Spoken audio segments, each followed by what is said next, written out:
요즘은 세상의 지도자들이나 높은 사람들을 선출할 때 꼭 거쳐야 되는 단계가 있습니다.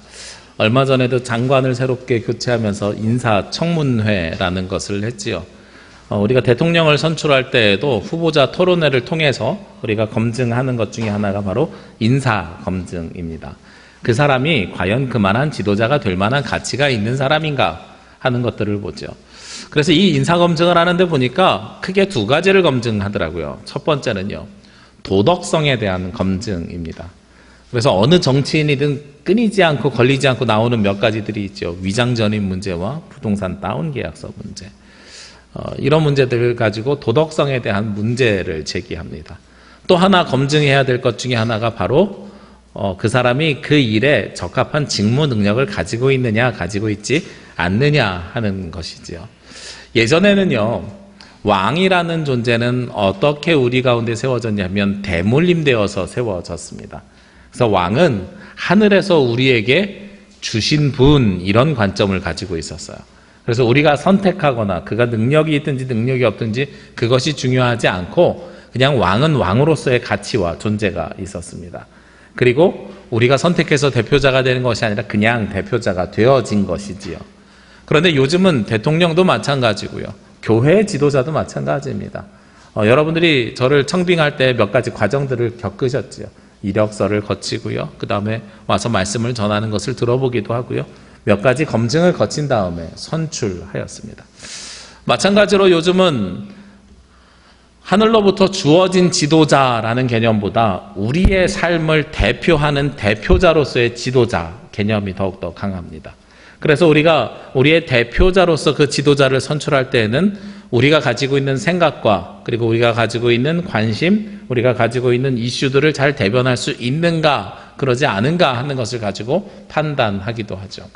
만약에요, 우리가 어떠한 단체를 만드는데 한 이슈에 대해서 찬성하기 위해서 단체를 만드는데 그 대표자가 그 이슈에 반대하는 사람을 세우면 그 단체가 우리의 목적대로 운영이 될 수가 없겠지요. 마찬가지입니다.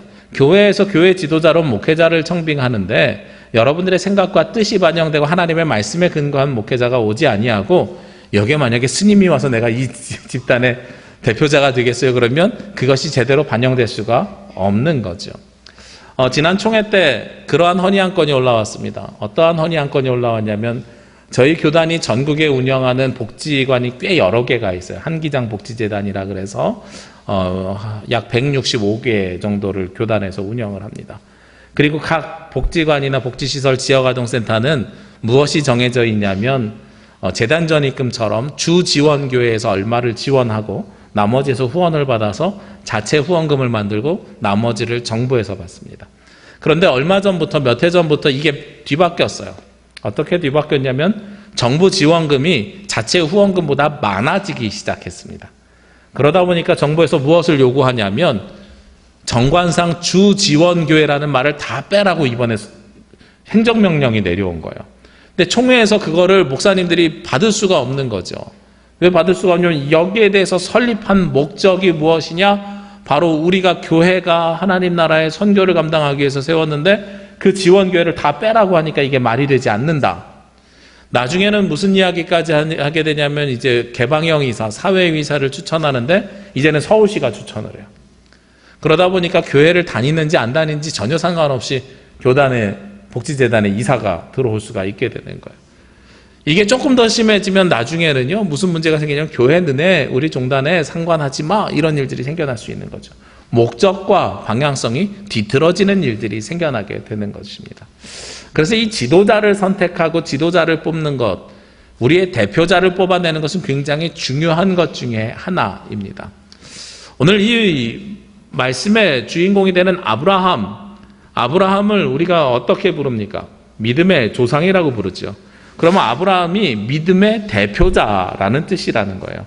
근데 오늘 우리가 이 인사검증 시스템을 가지고 오늘 본문에 있는 아브라함이 과연 그러면 믿음의 대표자가 될 수 있는지를 한번 검증해 보자는 겁니다. 아까 제가 청문회나 이런 것들을 통해서 대표자를 검증할 때 크게 두 가지 기준을 사람들이 갖고 있다 그랬죠. 첫 번째가 도덕성에 대한 문제와 두 번째는 그 직무 능력에 대한 문제를 가지고 평가를 보통 하게 되어 있습니다. 오늘 아브라함은 이 두 가지 조건에 과연 합당한 사람인가 합당하지 아니한 사람인가 하는 것을 우리가 살펴볼 수 있을 것 같아요. 먼저 10절 말씀에 보면 말씀은 이렇게 시작이 됩니다. 그 땅에 기근이 들었으므로 아브라함이 애굽에 거류하려고 그리로 내려갔으니 이는 그 땅에 기근이 심하였습니다. 기근이 들었으므로 애굽으로 내려갔는데 그 땅에 기근이 심하였습니다. 두 번째 그 땅도 어느 땅을 이야기하냐면 바로 가나안 땅을 이야기하는 거예요. 그러니까 오늘 말씀의 시작이 무엇으로 시작이 됩니까? 땅에 기근이 들었다 하는 것으로 말씀이 시작이 되거든요. 그러면 이 기근이 들었을 때 아브라함이 무엇을 선택했어요? 애굽으로 내려가는 것을 선택했지요. 이게 우리가 아무것도 아닌 것처럼 받아들이지만 사실은 놀라운 일입니다. 왜 놀라운 일이냐면 아브라함이 믿음의 조상이 된 이유가 있어요. 우리가 지난주에 나눴던 말씀처럼 믿음의 조상이 된 이유, 가장 큰 이유가 무엇입니까? 12장 1절 말씀을 다시 한번 보면은요. 여호와께서 아브라함에게 이르시되 너는 너의 고향과 친척 아버지의 집을 떠나 내가 네게 보여줄 땅으로 가라. 그리고 그 땅이 어느 땅이었어요? 가나안 땅이었죠. 아브라함이 믿음의 조상이 된 가장 커다란 이유가 가나안 땅으로 갔기 때문인데 오늘 땅에 기근이 들자마자 어디로 가요? 애굽으로 가요. 하나님께서 보여주신 땅으로 왔는데 내가 인간적으로 기근이 들어서 힘든 생활이 시작이 되니까 바로 그 땅을 버리고 가는 거예요. 이게 믿음의 조상, 믿음이 있는 사람입니까? 없는 사람인 거예요, 사실은. 직무 능력으로 보면 믿음 생활을 끊임없이 잘하는 사람이냐? 아니라는 거죠. 이 기근이 들었을 때요, 제가 생각해 보니까 아브라함이 선택할 수 있는 게 세 가지의 선택지가 있었을 것 같아요. 첫 번째 선택지요. 그래도 하나님께서 보내주신 땅인데 지금 당장 고통스럽지만 인내하면서 하나님의 말씀을 믿고 버텨볼까? 이게 1번일 것 같아요. 2번, 기근이 들어서 내가 떠나야 되면 어디로 떠나는 게 맞아요? 고향 땅으로 가는 게 맞죠. 고향 떠난 지 얼마 안 됐으니까요.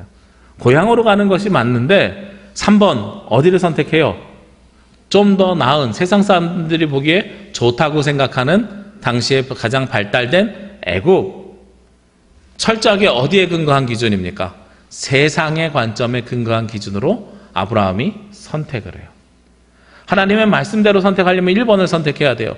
그래, 진짜 믿음의 사람인데 내가 그 땅을 본 적도 없이 하나님 말씀만 믿고 이 땅에 왔는데 지금 당장 이 기근이 생겼다고 해서 내가 이것을 포기하면 안 되지.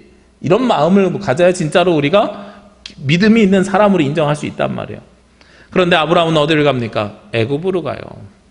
당시에 애굽이 어떤 땅이었냐면 애굽에는요 나일강이라는 강이 있고 나일강은 홍수가 나서 문제가 있을지 몰라도 가뭄으로 인해서 그 땅이 문제가 있은 적은 없었던 땅이 바로 애굽 땅입니다.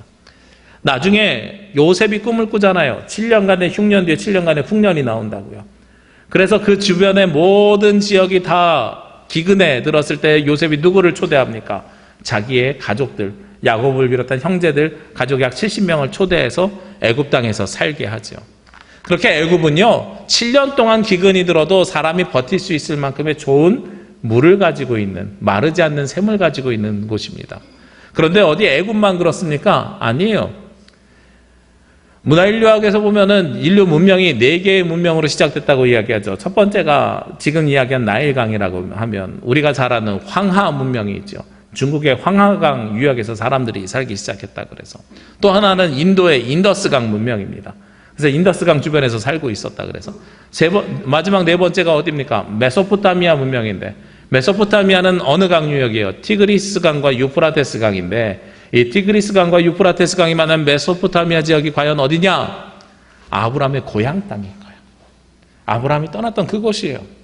그러니까 아브라함이요 애굽으로 가지 않고 고향으로 가더라도 마르지 않는 샘, 기근에서 벗어날 수 있는 방법이 있었단 말이죠.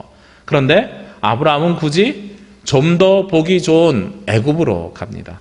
아마도 그런 생각을 했을 수도 있을 것 같아요.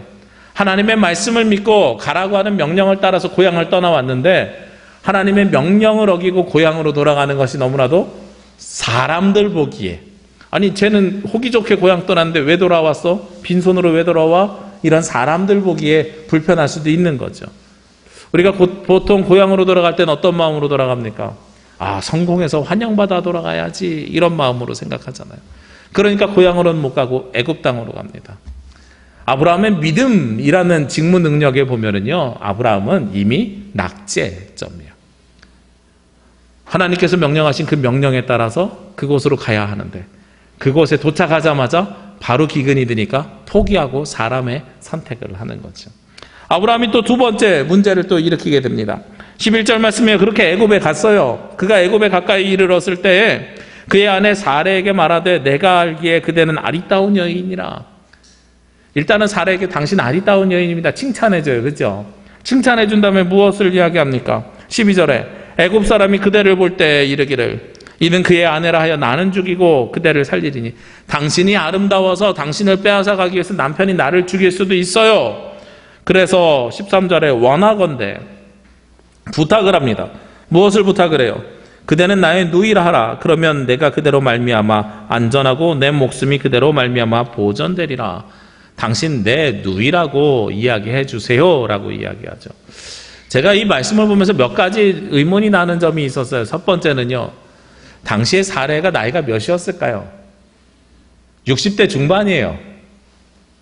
60대 중반인데 아내를 다른 사람이 뺏어갈까 봐 걱정하는 거예요.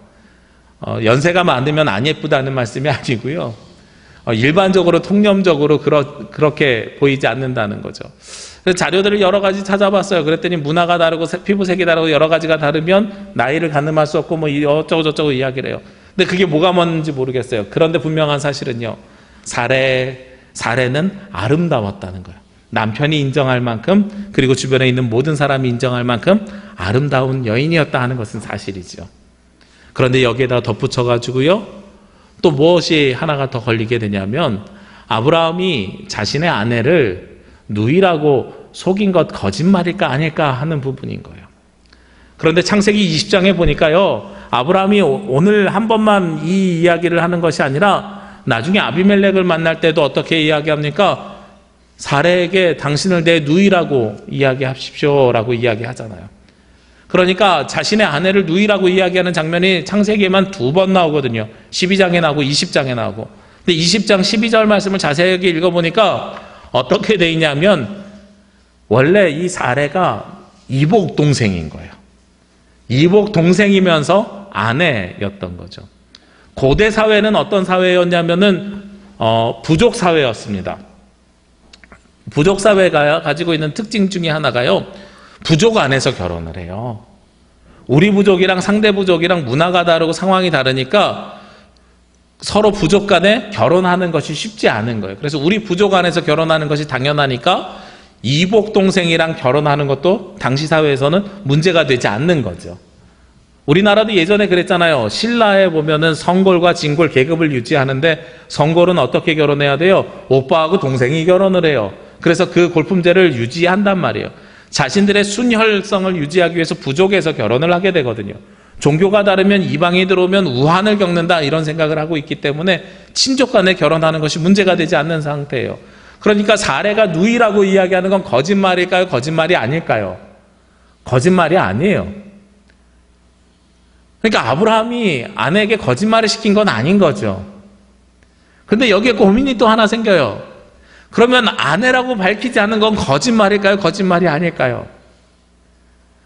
우리가 보통 나는 거짓말하지 않았어, 단지 말하지 않았을 뿐이야, 뭐 이렇게 이야기할 때들이 있잖아요. 어떤 때 그런 일들을 하게 됩니까? 내가 뭔가 실수를 했어요. 그런데 그 실수를 아무도 몰라요. 아무도 몰라서 이것이 그냥 언배던배 넘어가면 그냥 잊혀질 일 같아요. 그러면 굳이 내가 이거 실수했어요 라고 내가 스스로 고백하지 않는 거죠. 예전에 그런 일이 한 번 있었습니다. 교회에서 지나가다가요, 저희 아이가 뭘 주웠냐면 1,000원짜리 하나를 주웠어요. 1,000원짜리 하나를 주웠는데, 아이가 배운 건 어떻게 배웠냐면 주인을 찾아줘야 되는 걸로 배웠어요. 주인을 찾아주는 것으로 배우니까 아빠 이거 주인 찾아줘야 돼요, 이렇게 이야기를 하는 거예요. 근데 1,000원짜리의 문제는 이름이 써 있는 것도 아니고, 그리고 정황상 누가 떨어뜨렸는지 알 수도 없는 상황이에요. 그러면 그런 경우에는 이거 굳이 주인 누구예요? 라고 이야기하는 것보다 어떤 게 편해요? 두 가지 선택할 수 있죠. 네가 가져, 이렇게 이야기할 수도 있고요. 근데 이제 저는 보통 뭐라 그랬냐면 헌금 주머니에다 집어넣어, 어차피 하나님 앞에 드리려고 가지고 나왔을 거야, 이렇게 이야기했거든요. 그렇게 해서 이야기를 마무리했어요. 그런데 비슷한 일이 얼마 뒤에다가 또 생겼어요. 경마장에 놀러 갔는데요, 경마장 주차장에서 둘째 아이가 또 주순 거예요. 1,000원짜리를. 아빠, 이건 어떻게 해요? 이것도 교회 가서 헌금해야 돼요. 그러는데 저 앞에 경찰 아저씨가 지나가요. 경찰 아저씨한테 갖다 줘. 교육적으로 그게 맞는 것 같아서 경찰 아저씨한테 갖다 주라 그래서 갖다 줬거든요. 근데 제가 생각해 보니까 그래요. 경찰이 이거 1,000원짜리 하나 받아가지고 주인 찾아줬을까요? 안 찾아줬을까요? 못 찾아주죠, 이거. 이게 사실은 경찰 아저씨 1,000원짜리 그냥 이렇게 뇌물 아닌 뇌물 준 거잖아요. 그렇잖아요. 근데 저는 교육적으로 그렇게 하라고 했지만 사실은 아무것도 안 해도 문제가 생기지 않는 거예요. 그렇죠? 그게 거짓말일까요? 아닐까요? 이런 건 거짓말이라고 하기 좀 그래요. 그렇죠? 근데 또 하나 예를 들어 드릴게요. 식당 하시는 분들은 잘 알고 계시는데요, 요즘은 법으로요 어떻게 돼 있냐면 식당에서 누가 물어보지 않아도 우리 집 쌀은, 김치는, 재료는 어디 겁니다 라고 쓰게 돼 있어요. 그렇죠? 이걸 뭐라 그러냐면 고지의 의무가 있는 거예요. 지난 총회 때요, 제가 전화를 굉장히 많이 받았어요. 제일 많이 받은 전화 중에 하나가 뭐냐면 식당 어디 가는 게 좋아요 목사님, 이런 거예요. 총회가 다 끝나고 함덕에 대명 콘도에 하루 더 머물다 가는 노예가 있었는데 전화를 주셔가지고 목사님 콕 집어서 얘기해요. 갈치조림을 먹고 싶은데 어느 식당을 가는 게 좋은가요? 그래서 잠시만요 그러고선 저도 뭐 해야 돼요? 저도 함덕에서 갈치조림을 먹어본 적이 없어서 인터넷으로 검색을 했거든요. 그랬더니 갈치조림을 국내산으로 맛있게 하는 데는 선을 차 타고 한 25분 걸리고, 함덕에는 유명한 집이 있는데 우리 이은교회 최덕한 목사님한테도 전화했더니 그 집 유명하대요. 맛있대요. 양념도 맛있대요. 근데 목사님 갈치가 세네갈산이에요. 그렇게 이야기를 해요. 그래서 전화 드려갖고 두 가지를 설명해 드렸어요. 목사님, 국내산을 드시려면 차로 한 25분 걸리고요, 그런데 맛있는 집이 함덕에도 있는데 거기는 숙소에서 한 3분 거리예요.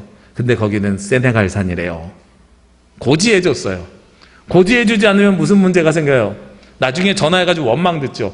아니 목사님 맛있다고 해서 갔는데 갔더니 이게 제주산이 아니잖아요. 우리가 제주까지 와서 딴 거 먹을 일이 있어요. 이런 원망을 들을 수 있거든요. 무슨 의무가 있어요? 고지해 줄 의무가 있는 거예요, 사람들에게. 그렇죠? 자, 여기서 질문 드릴게요. 아브라함이 사레가 누이인 건 사실이에요. 근데 내 아내라고 이야기할 고지의 의무가 있을까요, 없을까요? 아까 1,000원짜리 주순 것처럼 그냥 대충 넘어가도 되는 일이에요, 이 사건이? 아니죠. 내 아내는, 이 사람은 누이라는 것보다 지금 상태가 어떤 상태예요? 내 아내라는 상태거든요. 이게 굉장히 중요한 상황인 거예요.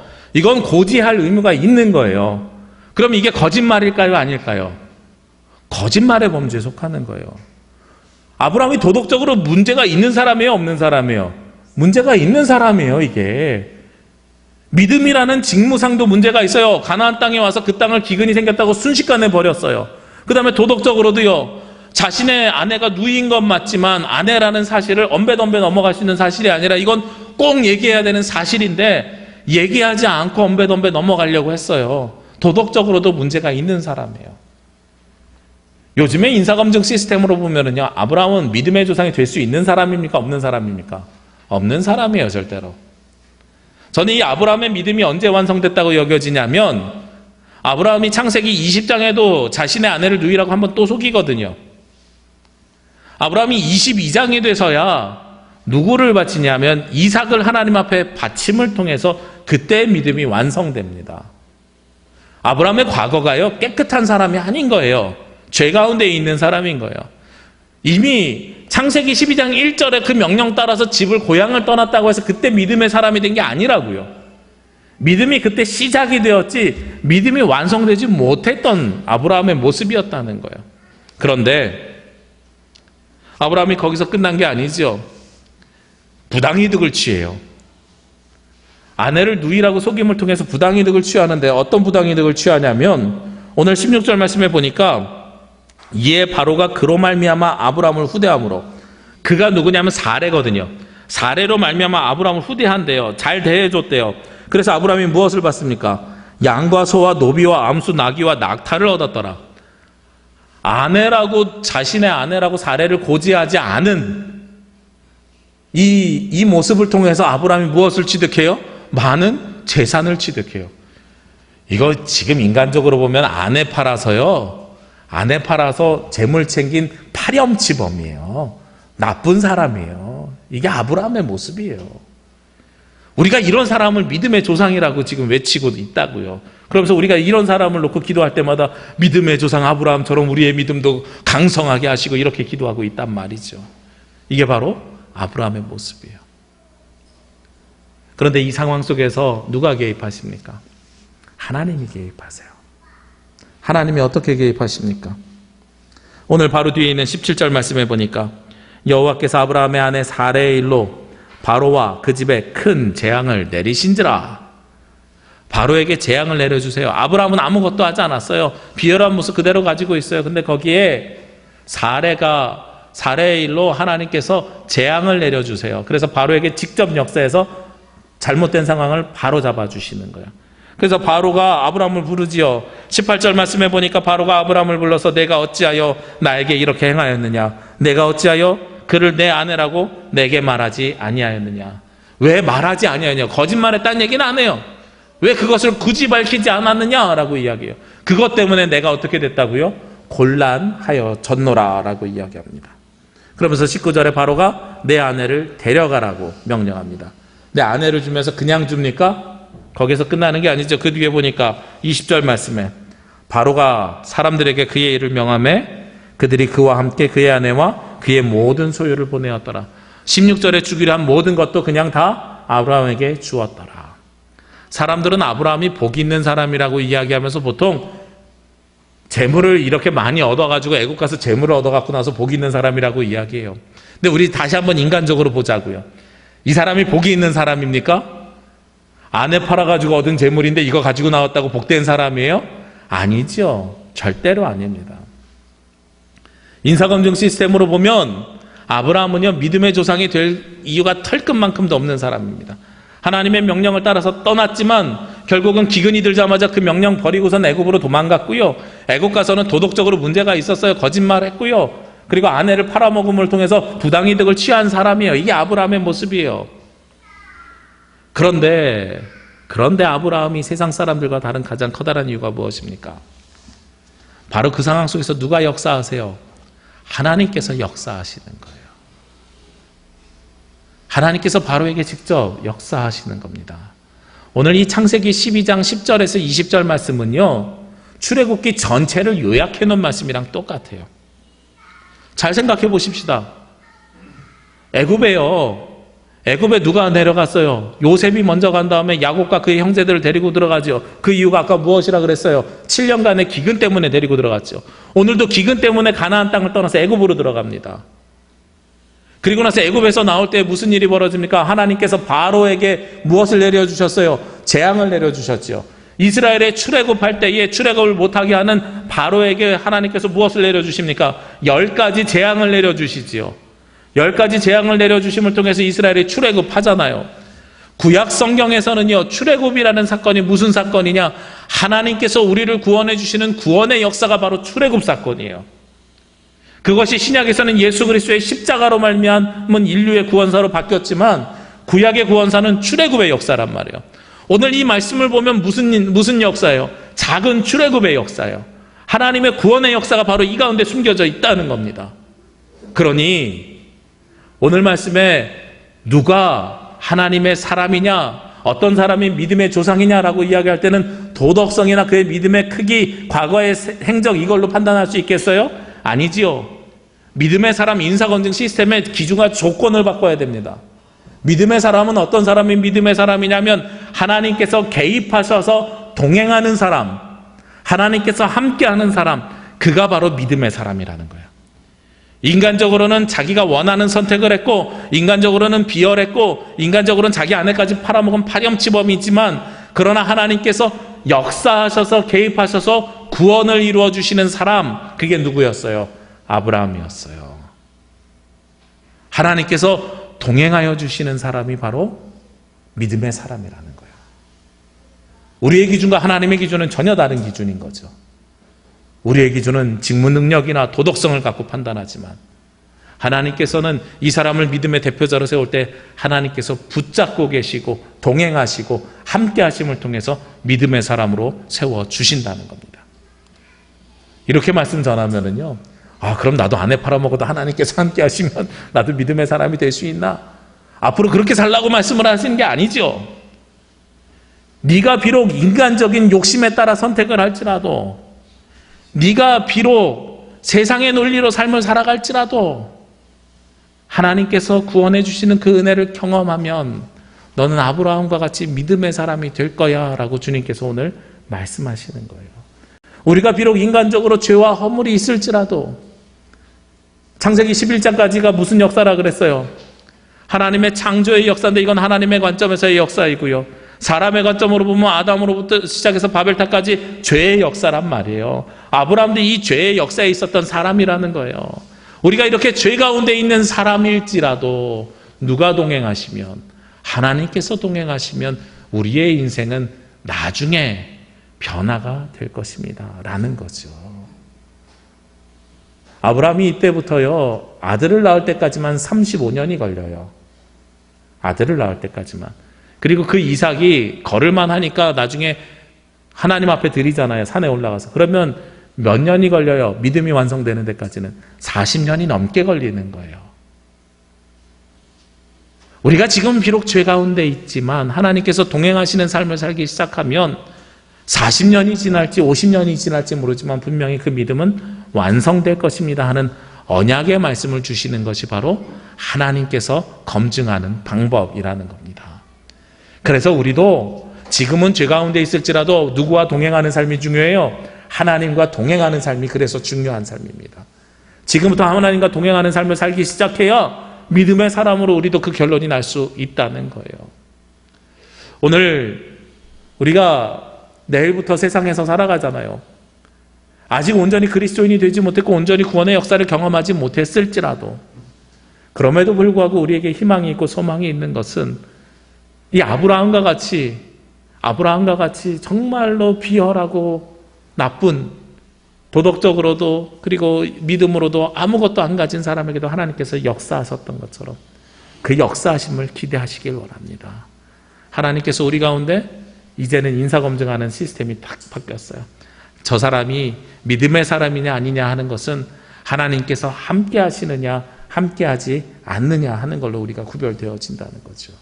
그래서 우리의 삶이, 우리가 비록 죄 가운데 있을지라도 하나님과 동행하는 삶을 살기 시작하면 여러분의 인생을 하나님께서 구원하여 주시고, 그리고 이 구원의 결과로 영원한 생명을 우리 가운데 믿음 가운데 허락하여 주시는 놀라운 역사가 저와 여러분이 함께 하여 주실 줄로 믿습니다. 기도드리겠습니다. 사랑과 은혜가 충만하신 아버지 하나님, 오늘 주께서 주시는 말씀을 통하여 아브라함을 바라봅니다. 인간적인 선택을 하고 인간적으로는 자신의 목숨을 위해 아내까지 속이며 팔아먹은 나쁜 사람이지만, 그러나 그 가운데 역사하시는 하나님을 또한 동시에 목격합니다.